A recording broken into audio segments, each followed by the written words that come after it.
शांति। ओम शांति। 4 अप्रैल 2025 की बाप दादा की मुरली। आज की मुरली में बाबा ने कहा, मीठे बच्चे, अभी तुम पुरुषोत्तम बनने का पुरुषार्थ करते हो। पुरुषोत्तम है देवताएं, क्योंकि वहाँ है पावन, तुम पावन बन रहे हो। अभी तुम पुरुषोत्तम बनने का पुरुषार्थ करते हो।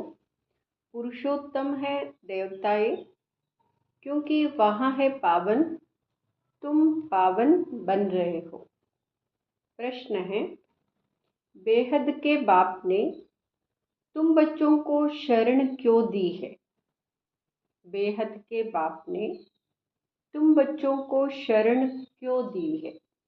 उत्तर, क्योंकि हम सब रिफ्यूज के डिब्बे में पड़े हुए थे। बाप हमें किचड़े के डिब्बे से निकाल गुलगुल बनाते हैं। आसुरी गुण वालों को दैवी गुणवान बनाते हैं। ड्रामा अनुसार बाप ने आकर हमें किचड़े से निकाल एडाप्ट कर अपना बनाया है। गीत है, यह कौन आया आज सवेरे सवेरे। ओम शांति। रात को दिन बनाने के लिए बाप को आना पड़े। कलयुग घोर अंधियारा है, रात है। इसको दिन बनाने के लिए बाबा आते हैं। अभी तुम बच्चे जानते हो कि बाप आया हुआ है। पहले हम शूद्र वर्ण के थे, शूद्र बुद्धि थे। वर्णों वाला चित्र भी समझाने के लिए बहुत अच्छा है। बच्चे जानते हैं हम इन वर्णों में कैसे चक्र लगाते हैं। अभी हमको परमपिता परमात्मा ने शूद्र से ब्राह्मण बनाया है। पहले शूद्र थे, शूद्रों को ब्राह्मण बनाया है। कल्प कल्प कल्प के संगम युगे हम ब्राह्मण बनते हैं। ब्राह्मणों को पुरुषोत्तम नहीं कहेंगे, पुरुषोत्तम बन रहे हैं। पुरुषोत्तम तो देवताओं को कहेंगे। ब्राह्मण यहाँ पुरुषार्थ करते हैं पुरुषोत्तम बनने के लिए। पतित से पावन बनने के लिए ही बाप को बुलाते हैं। तो अपने से पूछना चाहिए, हम पावन कहाँ तक बन रहे हैं? अपने आप को चेक करना है, कहाँ तक पावन बने हैं। स्टूडेंट भी पढ़ाई के लिए विचार सागर मंथन करते हैं ना, समझते हैं इस पढ़ाई से हम यहाँ बनेंगे। तुम बच्चों की बुद्धि में है कि अभी हम ब्राह्मण बने हैं देवता बनने के लिए। ब्राह्मण सो देवता। यहाँ है अमूल्य जीवन, क्योंकि तुम ईश्वरीय संतान हो। ईश्वर तुमको राजयोग सिखला रहे हैं, पतित से पावन बना रहे हैं। पावन देवता बनते हैं। वर्णों पर समझाना बहुत अच्छा है। सन्यासी आदि इन बातों पर नहीं ठहरेंगे। बाकी 84 जन्मों का हिसाब समझ सकते हैं। यह भी समझ सकते कि हम सन्यास धर्म वाले 84 जन्म नहीं लेते हैं। इस्लामी बौद्धि आदि भी समझेंगे हम 84 जन्म नहीं लेते हैं।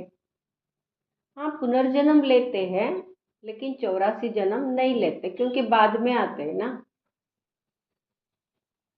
तुम्हारे समझाने से झट समझ जाएंगे। समझाने की भी युक्ति चाहिए। तुम बच्चे यह सम्मुख बैठे हो, तो बाबा बुद्धि को रिफ्रेश करते हैं। जैसे और बच्चे भी यहाँ आते हैं रिफ्रेश होने के लिए, मधुबन में जाते हैं ना रिफ्रेश होने के लिए। तुमको तो रोज बाबा रिफ्रेश करते हैं मुरली सुनाकर। यह धारणा करो, इसको धारणा करो, धारणा करो कहते हैं ना। बुद्धि में यही ख्याल चलते रहे, हम 84 जन्म कैसे लेते हैं। विचार सागर मंथन करना, हम कैसे 84 जन्म लेते हैं।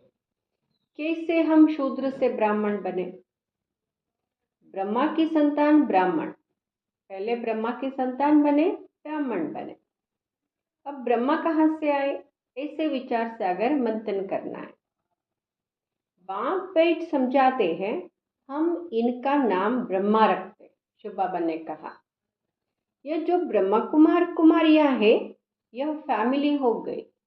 ये कोई गुरु शिष्य का संबंध नहीं है, ये अलौकिक परिवार है, फैमिली है। तो जरूर एडाप्टेड है, क्योंकि शिव बाबा ने हमको ब्रह्मा के मुख से एडाप्ट किया। बाप ही एडाप्ट करेंगे, उनको बाप कहा जाता है, दादा नहीं कहेंगे। बाप को बाप ही कहा जाता है। मिल्कियत मिलती है बाप से। कोई चाचा मामा व बिरादरी वाला भी एडाप्ट करते हैं। जैसे बाप ने सुनाया था, एक बच्ची चिड़े के डिब्बे में पड़ी थी। वह कोई ने उठाए जाकर किसको गोद में दी, क्योंकि उनको अपना बच्चा नहीं था। तो बच्ची जिनकी गोद में गई, उनको ही मम्मा बाबा कहने लग पड़ेगी ना। यह फिर है बेहद की बात। तुम बच्चे भी जैसे बेहद के किचड़े के डिब्बे में पड़े थे, विषय वैतरणी नदी में पड़े थे। कितने गंदे हुए पड़े थे विषय वैतरणी नदी में। ड्रामानुसार बाप ने आकर उस किचड़े से निकाल तुमको एडाप्ट किया है। तमो प्रधान को किचड़ाई कहेंगे ना। आसुरी गुण वाले मनुष्य है, देह अभिमानी। काम क्रोध भी बड़े विकार है ना। सबसे बड़े विकार काम क्रोध है, फर्स्ट एंड सेकेंड। तो तुम रावण के बड़े रेफ्यूज में पड़े, वास्तव में रेफ्यूजी भी हो। अब तुमने बेहद के बाप की शरण ली है, रेफ्यूज से निकल गुलगुल देवता बनने। इस समय सारी दुनिया रिफ्यूज के बड़े डिब्बे में पड़ी है। बाप आकर तुम बच्चों को किचड़े से निकाल अपना बनाते हैं, परंतु किचड़े के रहने वाले ऐसे हीरे हुए हैं। किचड़े में पड़े ना, उसमें ही हीरे हुए हैं। जो निकालते हैं फिर भी किचड़ा ही अच्छा लगता है। बाप आकर बेहद के किचड़े से निकालते हैं, बुलाते भी है कि बाबा आकर हमको गुलगुल बनाओ, कांटों के जंगल से निकाल फ्लावर बनाओ, खुदाई बगीचे में बिठाओ। हमने कहा हमको खुदाई बगीचे में बिठाओ। अब आसुरों के जंगल में पड़े हैं, ये जंगल है, वो भी आसुरों के जंगल है। अभी हम फूलों के बगीचे में बैठना चाहते हैं। बाप तुम बच्चों को गार्डन में ले चलते, जंगल से निकाल गार्डन में ले चलते। शूद्र से ब्राह्मण बने हैं, फिर देवता बनेंगे। यह देवताओं की राजधानी है, ब्राह्मणों की राजाई है नहीं। भल पांडव नाम है, परंतु पांडवों को राजाई नहीं है। राजाई प्राप्त करने के लिए बाप के साथ बैठे हैं। बेहद की रात अब पूरी हो, बेहद का दिन शुरू होता है। गीत सुनाना, कौन आया सवेरे सवेरे। सवेरे सवेरे आते हैं, रात को मिटाए दिन बनाने। शिव बाबा आते हैं, रात को मिटाकर दिन बनाते हैं। अर्थात स्वर्ग की स्थापना, नरक का विनाश कराने। यह भी बुद्धि में रहे तो खुशी हो। जो नई दुनिया में ऊंच पद पाने वाले हैं, वह कभी अपना आसुरी स्वभाव नहीं दिखाएंगे। ये निशानी है। ऊंच पद पाने वाले अभी ही मालूम पड़ जाता है, आसुरी स्वभाव नहीं दिखाएंगे। उनसे मालूम पड़ेगा ये दैवी गुण वाला है, ये देवता बनने वाला है। जिस यज्ञ से इतना ऊंच बनते हैं, उस यज्ञ की बहुत प्यार से सेवा करेंगे। ये यज्ञ है ना शिव बाबा का, रुद्र ज्ञान यज्ञ है। इससे हम ऊंच पद पाते हैं। इस यज्ञ की सेवा भी बहुत प्यार से करेंगे। ये ऊंच पद पाने वालों की निशानी है। ऐसे यज्ञ में तो हड्डियां भी दे देनी चाहिए, दिखाते हैं ना। यज्ञ में दधीची ऋषि ने हड्डी हड्डी दे दी, हड्डी हड्डी स्वाहा किया, माना हड्डी हड्डी सेवा की। तो ये भी यज्ञ है, अपने को देखना चाहिए। ब्रह्मा बाबा ने भी हड्डी हड्डी सेवा की ना, इसलिए तो फरिश्ता बने। इस चलन से हम ऊंच पद कैसे पाएंगे? चेकिंग करना है, मेरी चलन कैसी है, क्या मैं ऊंच पद पाने के लायक हूँ? अपनी चलन को चेक करना है। बेसमझ छोटे बच्चे तो नहीं है ना, मालूम पड़ता है ना, अपनी चलन तो हमको मालूम पड़ता है ना, समझ सकते हैं। राजा कैसे प्रजा कैसे बनते हैं मालूम तो पड़ता है। बाबा ने रथ भी अनुभवी लिया है, जो राजाओं आदि को अच्छी रीति जानते। ब्रह्मा बाबा राजाओं के संबंध संपर्क में आते थे, उदयपुर का राजा आदि। राजाओं के दास दासियों को भी बहुत सुख मिलता है, क्योंकि पैलेस में रहते हैं ना, राजा रानी के साथ रहते हैं। वो जो खाते हैं ये भी खाएंगे, तो उनको भी सुख मिलता है दास दासियों को। वह तो राजाओं के साथ ही रहते हैं ना, परंतु कहलाएंगे तो दास दासी ना, भले रात में साथ में रहते हैं लेकिन नाम दास दासी है ना। लेकिन सुख तो है, सुख तो मिलेगा। जो राजा रानी खाए वो उनको मिले, बाहर वाले थोड़े ही खा सकते। बाहर वाले तो अंदर नहीं आ सकते ना, पैलेस के अंदर नहीं आ सकते। जो राजा रानी खाते वो नहीं खा सकते। दासियों में भी नंबरवार होती है। कोई श्रृंगार करने वाली दासी होती है, महाराजा महारानी को श्रृंगार करती है। कोई बच्चों को संभालने वाली होती है, बच्चे को संभालती है। कोई झाड़ू आदि लगाने वाली होती है, साफ सफाई करने वाली होती है। इसलिए दास दासियां भी नंबरवार है। वो दास दासियां भी यहाँ की पढ़ाई से बनते हैं, यहाँ के संगम युग के पुरुषार्थ के हिसाब से बनती है। यहाँ के राजाओं को इतने दास दासियां है, द्वापर के राजाओं को देखा है ना, इतने सारे दास दासियां दहेज में लेके जाते थे। तो वहां कितने होंगे? सतयुग में कितने होंगे दास? बहुत होंगे। सब पर अलग अलग अपनी चार्ज होती है, उनको चार्ज दी जाती है, तुम्हारी ये सेवा है, तुमको ये करनी है, ये करनी, फिर वो संभालेगी। लेकिन रहने का स्थान अलग होगा, माना उनका जो डिपार्टमेंट के हिसाब से रहने का स्थान भी दिया जाता है। वहां कोई राजा रानी जैसे सजा हुआ नहीं होगा। उनका जो कमरा होता है, राजा रानियों का कमरा तो सजा सजाया हुआ होता है, लेकिन ऐसा नहीं होगा उनका। जैसे सर्वेंट क्वार्टर्स होते हैं ना, यहाँ हम देखते हैं ना, आउट हाउस सर्वेंट क्वार्टर्स, अंदर आएंगे जरूर परंतु रहते सर्वेंट क्वार्टर्स में। तो बाप अच्छी रीति समझाते, अपने पर रहम करो, इसलिए पुरुषार्थ करो। दास दासी बनने का नहीं है ना, तो बाबा कहते हैं ऊंच पद पाने का पुरुषार्थ करो, नहीं तो दास दासी बन जाएंगे। हम ऊंच से ऊंच बने, ऐसा लक्ष्य रखना है। तो बाबा क्या कहते, पढ़ाई से होगा, ज्ञान योग से होगा।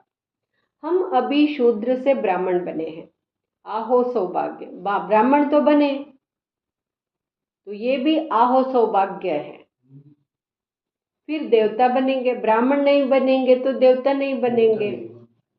यह संगम युग बहुत कल्याणकारी है, इसमें सबका कल्याण होता है। तुम्हारी हर बात में कल्याण भरा हुआ है, क्योंकि कल्याणकारी संगम युग में है। कल्याणकारी शिव पिता का हाथ पकड़ा है, ड्रामा कल्याणकारी है, इसलिए हर बात में कल्याण भरा हुआ है। भंडारे में भी योग में रह भोजन बनाए तो बहुतों का कल्याण भरा हुआ है। भंडारे में भी जब हम भोजन बनाते हैं ना, तभी योग में रहकर अगर भोजन बनाएंगे तो वो खाएंगे ना, उनका भी कल्याण हो जाएगा। इसलिए बाबा को भोग लगाते हैं ना, सभी को देने से पहले सबका कल्याण हो जाता है, बुद्धि शुद्ध हो जाती है खाने से। इसलिए ब्रह्मा भोजन का भी महिमा है। कहते हैं ना, ब्रह्मा भोजन के लिए देवताएं भी तरसते। श्रीनाथ द्वारे में भोजन बनाते हैं, बिल्कुल ही साइलेंस में, बात नहीं करेंगे आपस में, साइलेंस में पट्टी बांधकर। श्रीनाथ ही याद रहता है, जैसे हमको भी बाबा ही याद रहना चाहिए भोजन बनाते समय। भगत अपनी भक्ति में बहुत मस्त रहते हैं ना, भगत इतने मस्त रहते हैं, तो हमें भी मस्त रहना चाहिए भोजन बनाते समय, खाते समय। तुमको फिर ज्ञान में मस्त रहना चाहिए, सिर्फ खाते समय नहीं, ज्ञान में भी मस्त रहना चाहिए, योग में भी मस्त रहना चाहिए। श्री कृष्ण की ऐसी भक्ति होती है, बात मत पूछो, कितनी शुद्धता से पूजा करते हैं, भक्ति करते हैं। वृंदावन में 2 बच्ची आए, पूरी भक्ति, कहती है बस हम यहाँ ही रहेंगे, यहाँ ही शरीर छोड़ेंगे श्री कृष्ण की याद में।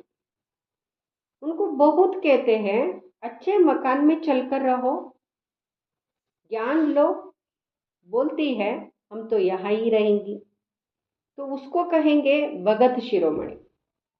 श्री कृष्ण पर कितना न्योछावर जाते हैं। अभी तुमको बाप पर न्योछावर होना, अभी श्री कृष्ण के लिए नहीं है, शिव बाबा पर न्योछावर होना है।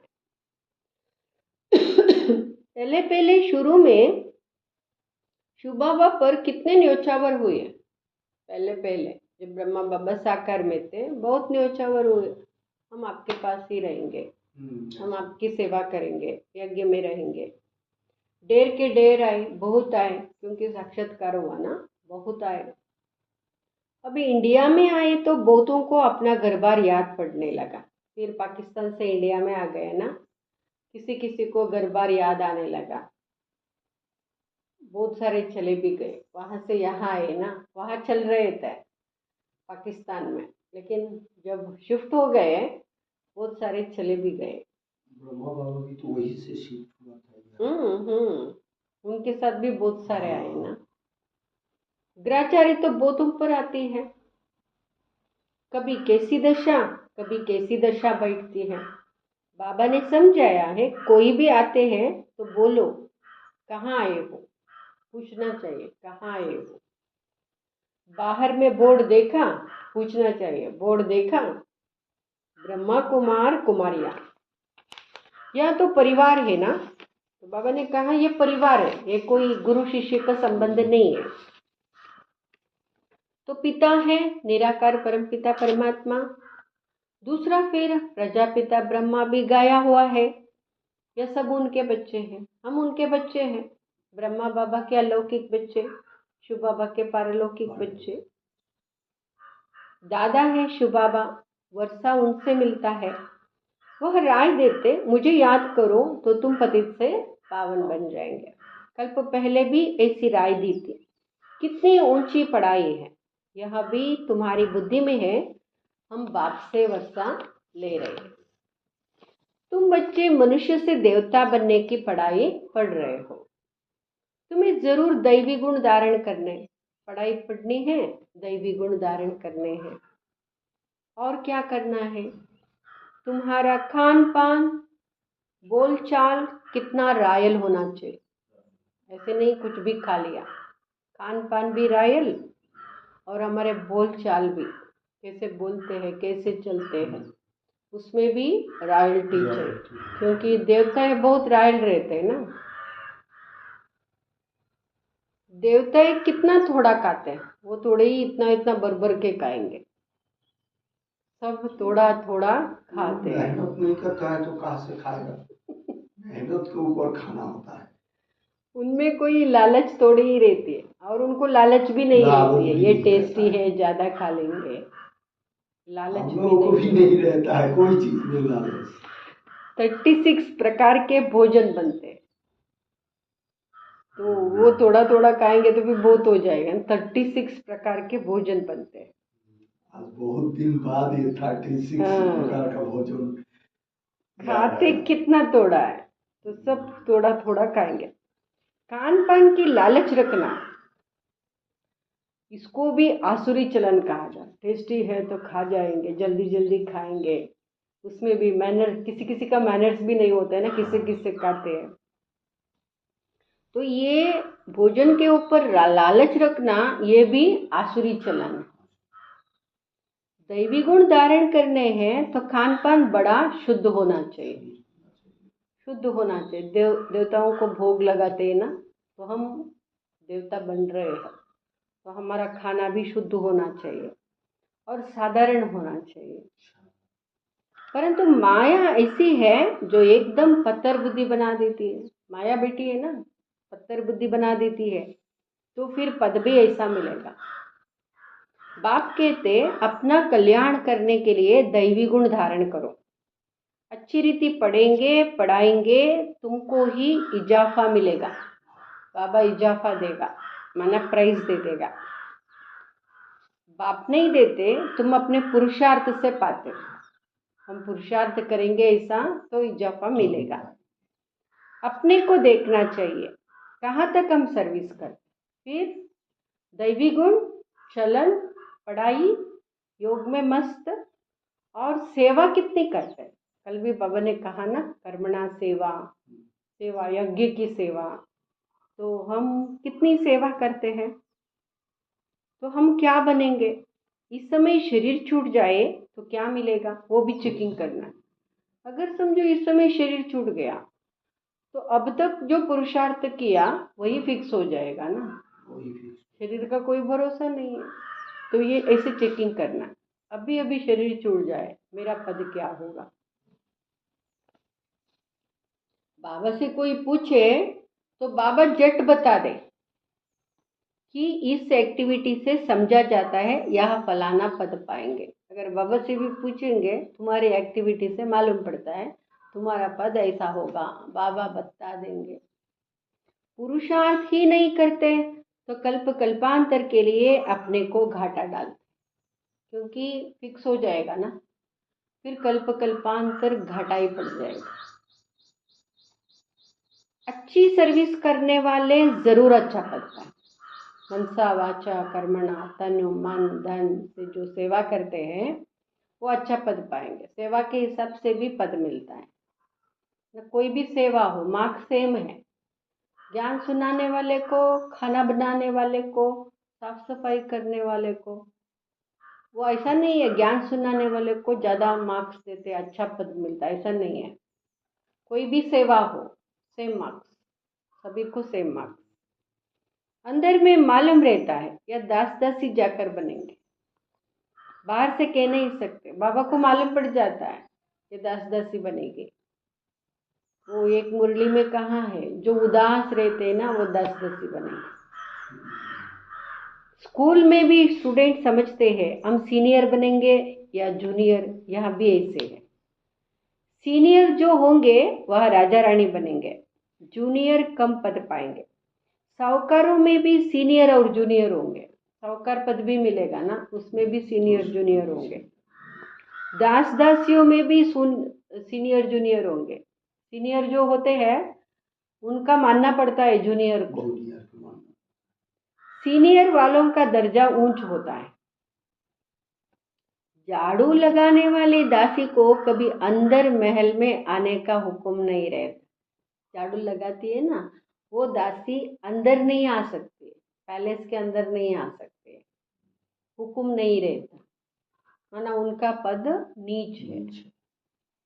इन सब बातों को तुम बच्चे अच्छी रीति समझते। यहाँ भी जो झाड़ू लगाते हैं वो अंदर नहीं लेते हैं ना, या भी ऐसे ही है ना, यह भी ऐसे ही है। देखो कुमार का वह सीनियर है तो रिगार्ड रखना चाहिए।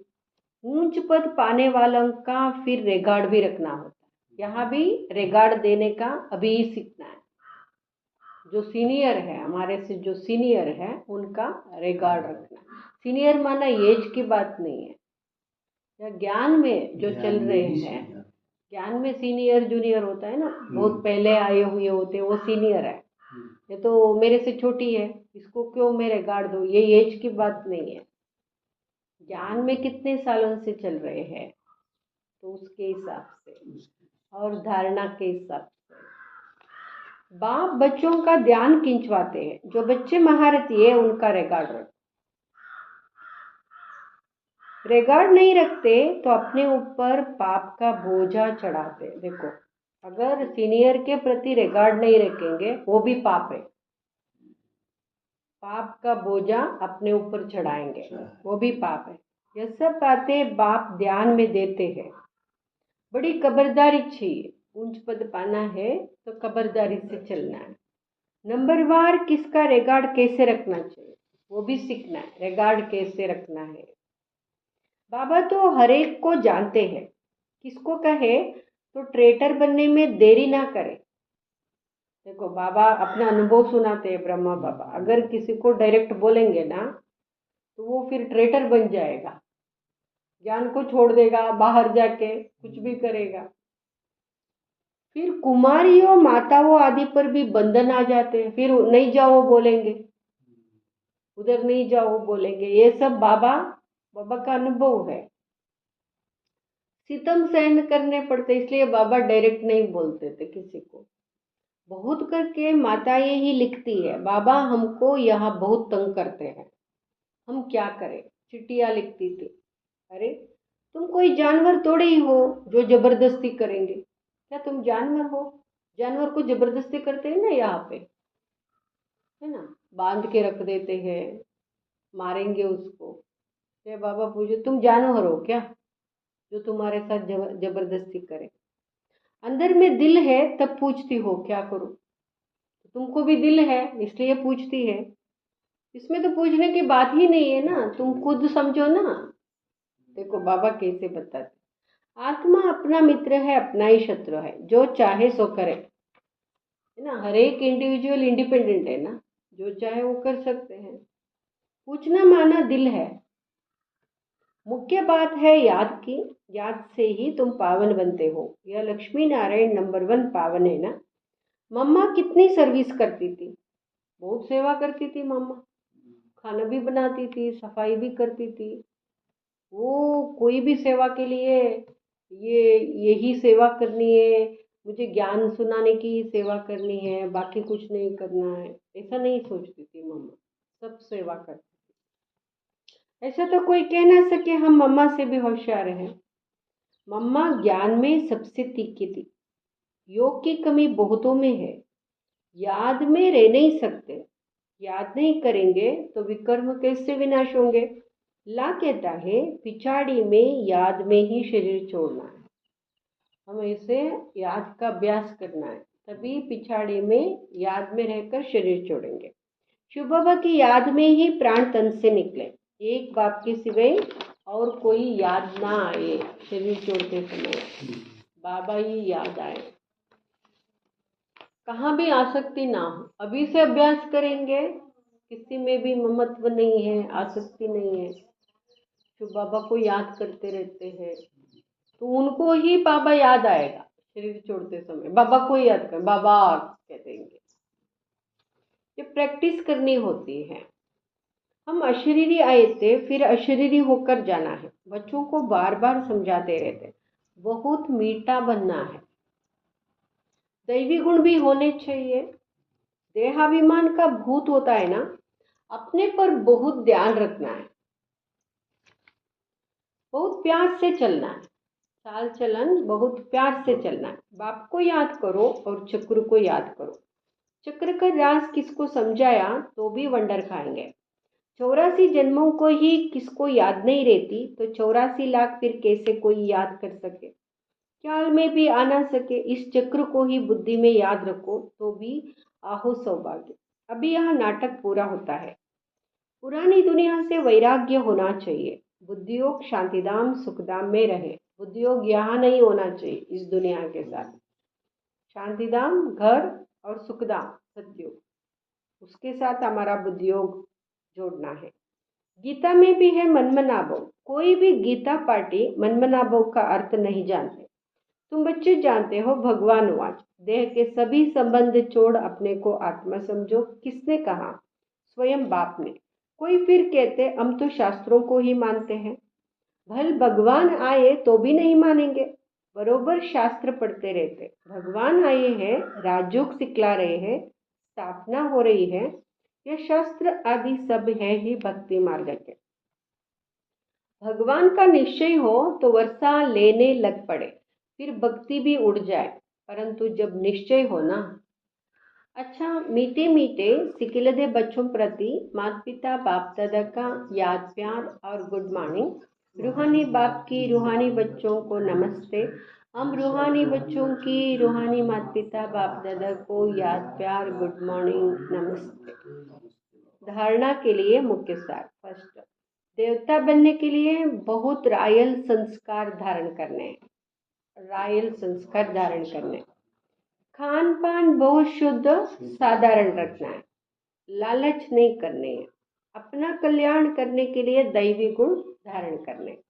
दूसरा, अपने ऊपर ध्यान रखते सबके साथ बहुत प्यार से चलना है। अपने से जो सीनियर है उनका रिगार्ड जरूर रखना है। बहुत बहुत मीठा बनना है, देहाभिमान में नहीं आना है। वरदान, बीती हुई बातों को रहम दिल बन समाने वाले शुभ चिंतक भव। बीती हुई बातों को रहम दिल बन समाने वाले शुभ चिंतक भव। यदि किसी की बीती हुई कमजोरी की बातें कोई सुनाए तो शुभ भावना से किनारा कर लो। किसी कमजोरी की बातें सुना रहे हैं, ध्यान नहीं देना चाहिए, किनारा कर देने का। व्यर्थ चिंतन या कमजोरी की बातें आपस में नहीं चलनी चाहिए। व्यर्थ चिंतन भी नहीं, कमजोरी की बातें, किसी की कमजोरी का वर्णन करना, ये आपस में नहीं चलनी चाहिए। बीती हुई बातों को रहमदिल बनकर संभालो। किसी की भी बीती हुई बात हो, अपना हो या दूसरों का हो, रहमदिल बनकर संभाल लेना, वर्णन नहीं करना। समाकर शुभ भावना से उस आत्मा के प्रति मनसा सेवा करते, ये कमजोरी निकल जाए। ये भी शक्तिशाली आत्मा है, इसे मनसा सेवा करना है। भले संस्कारों के वश कोई उल्टा कहता, संस्कारों के वश है तो उल्टा कहता, कुछ ना कुछ उल्टा कह देता, या उल्टा करता, कुछ भी उल्टा कर लेता, या सुनता उल्टा सुनता है, तो उसे परिवर्तन करो। रहम दिल की भावना से, शुभ भावना से परिवर्तन करो, उसकी मनसा सेवा करो। 1 से 2 तक, 2 से 3 तक ऐसे व्यर्थ बातों की माला ना हो जाए। एक को सुनाया, दूसरे को सुनाया, फिर दूसरे ने जाकर तीसरे को सुनाया, किसी की कमजोरी की बातों को, व्यर्थ बातों को, ऐसा व्यर्थ का माला ना बनाओ। ऐसा अटेंशन रखना अर्थात शुभ चिंतक बनना। स्लोगन, संतुष्ट मणि बनो तो प्रभु प्रिय, लोकप्रिय और स्वयं प्रिय बन जाएंगे। संतुष्ट मणि बनो तो प्रभु प्रिय, लोकप्रिय और स्वयं प्रिय बन जाएंगे।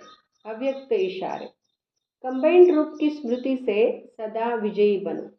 जैसे शरीर और आत्मा कंबाइंड है, दोनों कंबाइंड है तो जीवन है। यदि आत्मा शरीर से अलग हो जाए तो जीवन समाप्त हो जाता है। ऐसे कर्मयोगी जीवन, ऐसे ही कर्मयोगी जीवन अर्थात कर्म योग के बिना नहीं, योग कर्म के बिना नहीं। कर्म और योग सदा कंबाइंड, सदा कंबाइंड हो तो सफलता मिलती रहे। कर्म और योग सदा कंबाइंड है तो सफलता मिलती रहेगी। ओम शांति।